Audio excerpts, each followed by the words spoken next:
Good evening, Kutztown. I'm Diana Minogue.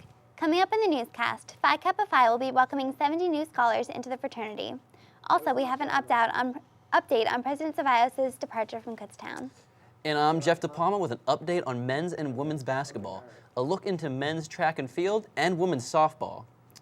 We also have Brianna Swan with your Kutztown weather forecast. So Newsbreak begins now.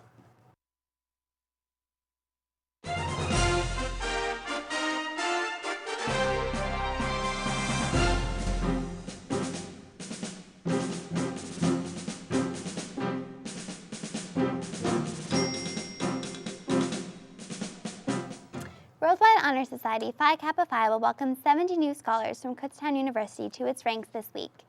On Thursday, February 13th at 7 p.m. in the McFarland Student Union, they will be inducted into this prestigious honor society that includes students across all disciplines who have achieved academic excellence. Since 1897, when the Honor Society was founded, Phi Kappa Phi has been regarded as the most prestigious and selective of academic honor societies.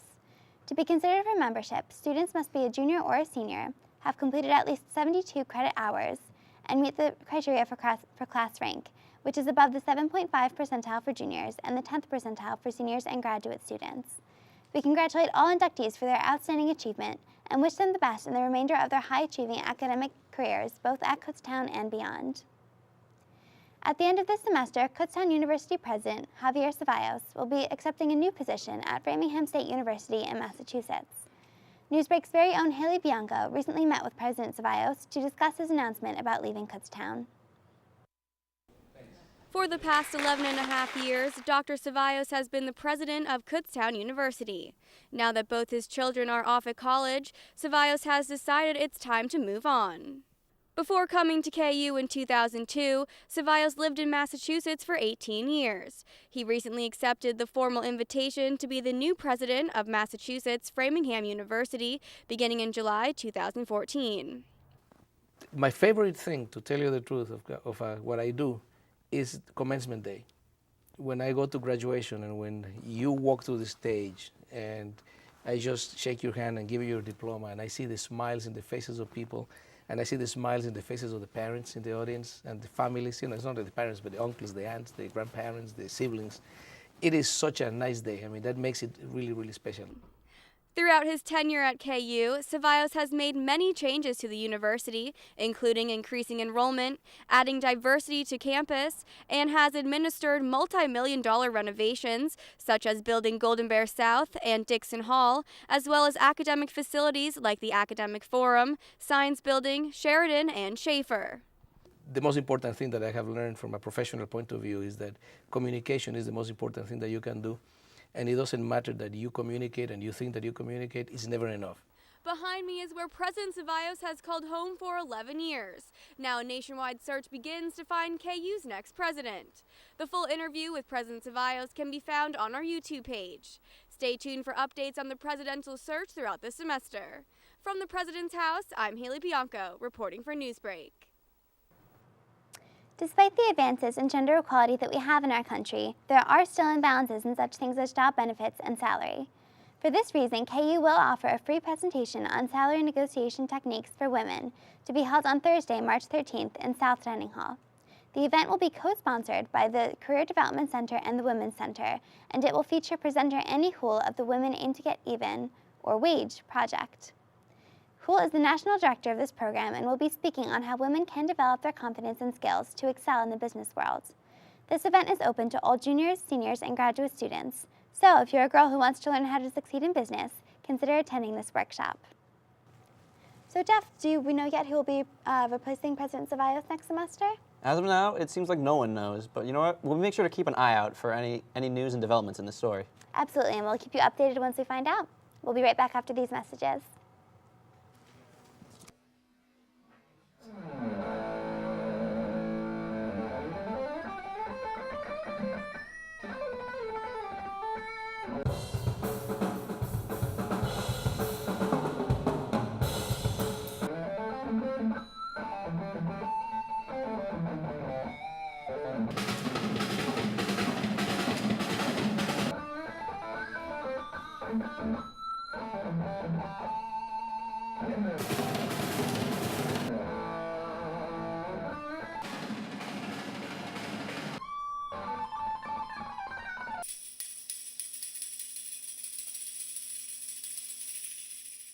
Mic check.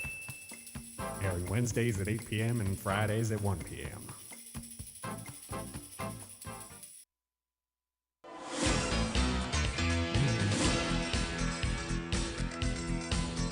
Be sure to tune in Tuesday evenings at 7 p.m. to catch co-hosts Devin Raventoss and Eddie Rishid as they travel around the Berks County and Lehigh Valley area, exploring some great places to visit. Camera One re-airs Wednesdays at 7:30 and Fridays at 12:30. Don't miss it!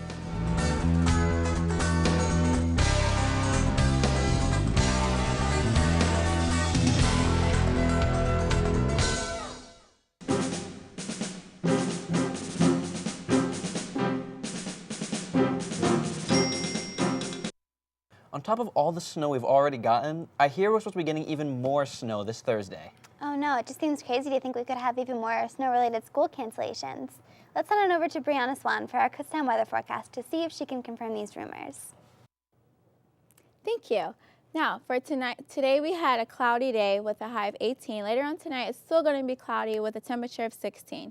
Tomorrow will also be another cloudy day with a high of 25 and a low of 3. Now on to this next week's weather. On Wednesday, will be a high of 25 and a low of 3. Thursday, which everybody's been talking about, we are going to have another snowstorm. So please be safe. Do not drive on the roads and stay inside so you are nice and warm. It's going to be a high of 34 and a low of 21. Friday, which is also Valentine's Day, will be a high of 37, a low of 23, so it's kind of nice weather. You can still take out your loved ones for the day. Saturday, it's going to be sunny with a high of 27, a low of 12. And Sunday will also be another cloudy day with a high of 28 and a low of 9. Now, back to the desk. Thanks, Brianna. Well, as you mentioned, Valentine's Day is right around the corner, and Kutztown students had the opportunity to build a bear for the sweetheart in their life. The KU Build-A-Bear workshop was held today in the MSU Multipurpose Room. Students across campus lined up through the halls of the MSU to build their bear.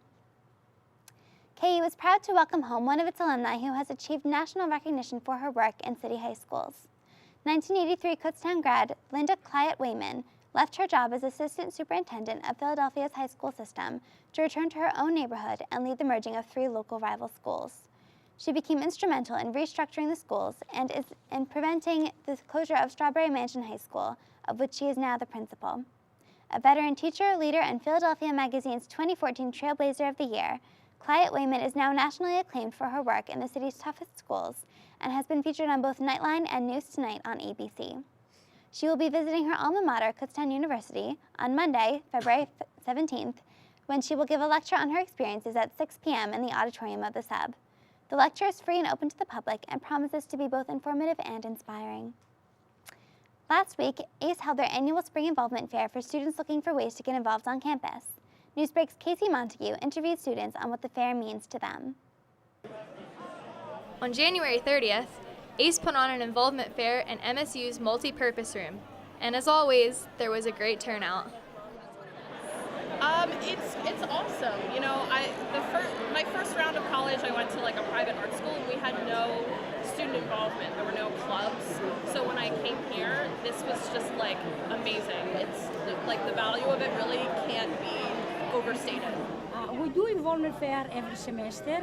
Usually the first semester, the first Thursday, and all the groups in the clubs of Kutztown University.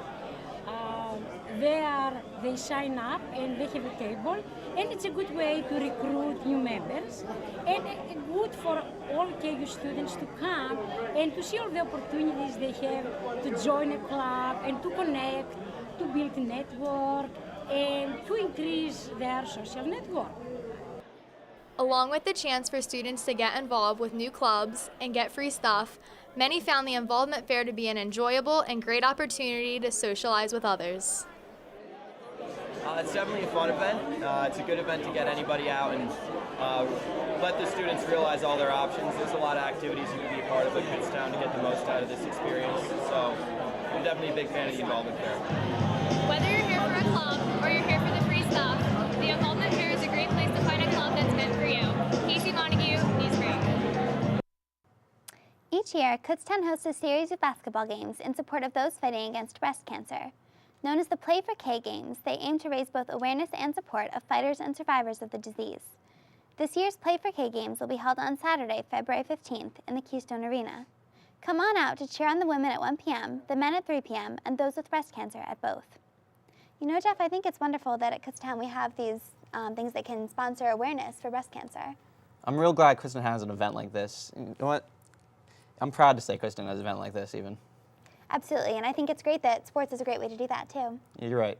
You know what? Speaking of sports, coming up next in sports, I have your up-to-date scores for men's and women's basketball, plus men's track and field.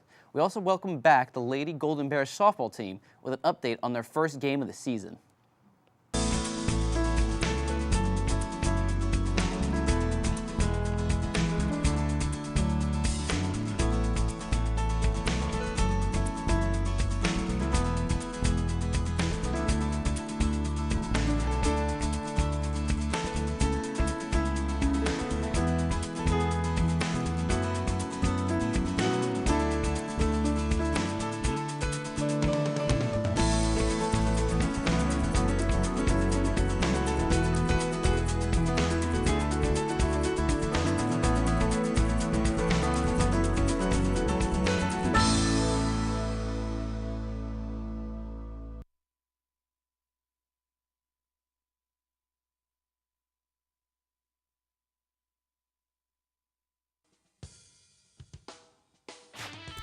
I'm Adam, and I have your 3-minute drill on BTL. Hey, I'm Kara, and I'll be taking you around campus for student interviews on Outside the Lines. I'm Alyssa, and I'll be rounding up the latest sporting events on Weekend Update.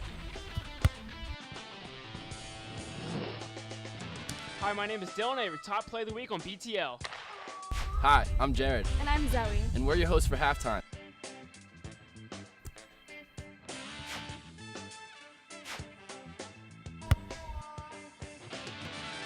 Hey, I'm Haley. And I'm Steve. And we're the hosts of Between the Lines. Tune in Wednesdays and Thursdays at 7. And Fridays at noon for all the latest breaking KU sports updates. And remember, being outside the lines only gets you the scores. But here in Between the Lines, we get you in the locker room.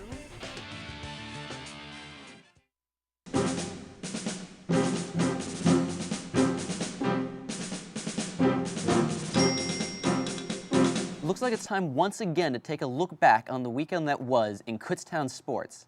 And to kick things off, we're going to look at the women's basketball team as they would take on Westchester. The Golden Bears were led by Advia Campbell, scoring 15 points, going 7 for 9 from the field, along with 9 rebounds and 5 blocks. It was a close for much of the game until a late run by Westchester pulled them to a 68-55 lead with a little under 6 minutes to play. Despite having 8 separate players in the scoring in this one, the Golden Bears could not pull off the comeback and would fall by the final score of 81-65. Now having lost 8 of their last 10 games, the Golden Bears will try to turn it around as they hit the road to take on Cheney this Wednesday. Turning things over to the men's basketball team, they would have their hands full taking on the second-ranked team in the PSAC in Westchester. Starting in his first game of the season, Fred Dukes the fourth would score a season-high 18 points, leading the Golden Bears in an upset win over Westchester. Then there was Ryan Connolly, scoring 19 points of his own, shooting a perfect 8 for 8 from the free throw line, with 6 of them coming in the final 15 seconds. The tough Kutztown defense came up big today as they held a team who scores on average 81 points per game to just 70 points in this one. The Golden Bears will try to use this victory as momentum as they now move into a tie for 5th place in the East with Millersville. Kutztown will return to action this Wednesday as they take on Cheney on the road. Softball is back, Kutztown, and this past weekend, the Golden Bears took part in a doubleheader, losing the first game to UNC Pembroke 10-2, but would rebound against Concord 4-3. Against Concord, the Golden Bears rallied behind a strong offensive effort in the 5th inning, where they scored all 4 of their runs. Concord tried to pull off a comeback in the bottom of the 5th, but could only score a run to bring the score to 4-3. This is where it would remain, as both teams were only able to get a hit each in the final 2 innings. Kutztown's Dominique Ficara and Danielle Sanko would be named to the all-tournament team for their performance. Now Kutztown will take a 2-week break until they return to action for the Pioneer Classic in Greenville, Tennessee, February 21st through the 23rd. The Kutztown University men's track and field team competed at the David Hemmerreef Valentine's Day Invitational on Saturday, hosted by Boston University. The Golden Bears posted 11 Pennsylvania State Athletic Conference marks, along with 6 career best runs in the 800-meter run. Brad Mayer finished 92nd with a time of 1 minute 57.41 seconds, and Matt Devlin finished 94th in a career best 1 minute 57.56 seconds. Brendan Lamy competed for the first time this season, placing 23rd in the shot put with a 14.15 meter heave, qualifying him for the PSACs. Well, I guess that's all we have time for today, Kutztown. As always, if you want to see more stats and stories, then head on over to kubears.com. That's all we have for you tonight, Kutztown. We'll see you again next Tuesday. For Diana, Brianna, and the rest of the crew, good night.